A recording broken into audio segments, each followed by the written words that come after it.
राजश्री वैज्ञानिक एमसी भुवनेश्वर। दैनिक मौसम परिचर्चा में आप सभी को स्वागत करती हूँ। पिछले 24 घंटों के दौरान ओडिशा के ऊपर एक दो स्थानों पर हल्की से मध्यम बारिश हुई। सबसे highest rainfall 20 millimetre Ganjam district Sheragarh station से दर्ज की गई है। ओडिशा के ऊपर highest maximum temperature 42.9 degree Celsius Boudh station से दर्ज की गई है।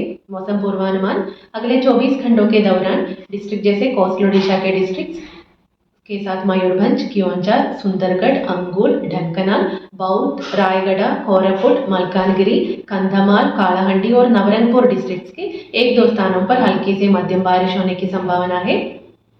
डिस्ट्रिक्ट जैसे मयूरभंज, कियोंझर, सुंदरगढ़, बालासोर, भद्रक, मलकानगिरी, कोरापुट, रायगढ़, नवरंगपुर, गंजाम, गजपति, कालाहंडी और कंधमाल डिस्ट्रिक्ट्स के एक दो स्थानों पर thunderstorm lightning, gusty surface wind speed 40-50 kmph के साथ होने की संभावना है। 19 मई के लिए ओडिशा के सभी डिस्ट्रिक्ट्स के एक दो स्थानों पर हल्की से मध्यम बारिश होने की संभावना है। डिस्ट्रिक्ट जैसे मयूरभंज, कियोंझर, सुंदरगढ़, गंजाम, गजपति, रायगढ़, कोरापुट और मलकानगिरी डिस्ट्रिक्ट्स के एक दो स्थानों पर thunderstorm lightning, gusty surface wind speed 40-50 kmph के साथ होने की संभावना है। 28 मई में ओडिशा के सभी डिस्ट्रिक्ट्स के एक दो स्थानों पर हल्की से मध्यम बारिश होने की संभावना है। Thunderstorm lightning, gusty surface wind speed 50-60 kmph के साथ होने की संभावना है। डिस्ट्रिक्ट जैसे मयूरभंज, कियोंझर, सुंदरगढ़, बालासोर, भद्रक, केंद्रपाड़ा और जाजपुर डिस्ट्रिक्ट्स के एक दो स्थानों पर। डिस्ट्रिक्ट जैसे नॉर्थ ओडिशा के remaining district, south coastal Odisha के डिस्ट्रिक्ट्स और कंधमाल, रायगढ़, कोरापुट, मलकानगिरी डिस्ट्रिक्ट्स के एक दो स्थानों पर thunderstorm lightning, gusty surface wind speed 40-50 kmph के साथ होने की संभावना है। 21 मई में ओडिशा के सभी डिस्ट्रिक्ट्स के एक दो स्थानों पर हल्की से मध्यम बारिश होने की संभावना है। Thunderstorm lightning, gusty surface wind speed 50-60 kmph के साथ होने की संभावना है।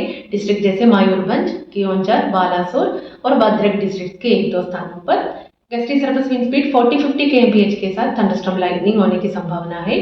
डिस्ट्रिक्ट जैसे सुंदरगढ़, दियोगढ़, अंगुल, ढेंकनाल, कोस्टल ओडिशा के रिमेनिंग डिस्ट्रिक्ट्स के साथ रायगढ़, कोरापुट और मलकानगिरी डिस्ट्रिक्ट्स के एक दो स्थानों पर। 22 मई के लिए दिया गया फोरकास्ट कोस्टल ओडिशा के डिस्ट्रिक्ट के साथ मयूरभंज, कियोंझर, सुंदरगढ़, अंगुल और ढेंकनाल डिस्ट्रिक्ट्स के एक दो स्थानों पर हल्की से मध्यम बारिश होने की संभावना है। Gusty surface wind speed 40-50 kmph के साथ थंडरस्टॉर्म लाइटनिंग होने की संभावना है फोरकास्ट डिस्ट्रिक्ट्स के एक दो स्थानों पर। 23 मई के लिए नॉर्थ कोस्टल ओडिशा के डिस्ट्रिक्ट्स मयूरभंज, कियोंझर डिस्ट्रिक्ट्स के एक दो स्थानों पर हल्की से मध्यम बारिश होने की संभावना है। Gusty surface wind speed 40-50 kmph के साथ चेतावनी दिया गया है फोरकास्ट डिस्ट्रिक्ट्स के एक दो स्थानों पर। 24 मई के लिए नॉर्थ कोस्टल ओडिशा के डिस्ट्रिक्ट्स मयूरभंज और कियोंझर डिस्ट्रिक्ट के एक दो स्थानों पर हल्की से मध्यम बारिश होने की संभावना है। फोरकास्ट डिस्ट्रिक्ट के एक दो स्थानों पर thunderstorm lightning, gusty surface wind speed 40-50 kmph के साथ चेतावनी दिया गया है। मैक्सिमम टेम्परेचर फोरकास्ट अगले 2 दिनों के दौरान मैक्सिमम टेम्परेचर नॉर्मल चेंज में रहने की संभावना है और उसके बाद 2 से 3 डिग्री सेल्सियस ग्रेजुअली बढ़ने की संभावना है। कोस्टल ओडिशा के डिस्ट्रिक्ट्स के साथ अंगुल, सोनपुर और बौद्ध डिस्ट्रिक्ट्स के लिए अगले 5 दिनों के दौरान हॉट एंड ह्यूमिड चेतावनी दिया गया है। धन्यवाद।